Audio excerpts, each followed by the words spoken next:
সমস্যা নাই। আমি কিছু বলছিলাম, তুই তোমার বাসায় যাও। বাংলাদেশের আইন কতটা জঘন্য হইলে এর মতো একটা মহিলা ধর্ষণ মামলা আমাকে দিতে পারে? 50 বছরের একটা মহিলা আমাকে ধর্ষণ মামলা দিচ্ছে। তাকে কিভাবে ধর্ষণ হয়? তোকে কিভাবে ধর্ষণ হয়? সেটা তুই কোর্টে যে প্রমাণ করিস।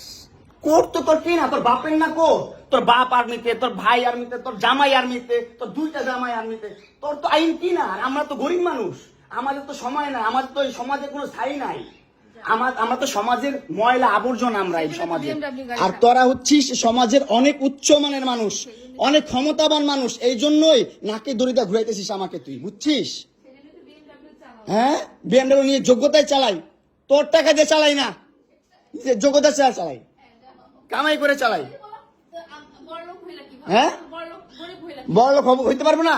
কোথাও লেখা আছে গরিবরা বিএমডব্লিউ চাইতে পারবে না, গরিবরা বড়লোক হতে পারবে না? কোথাও লেখা আছে?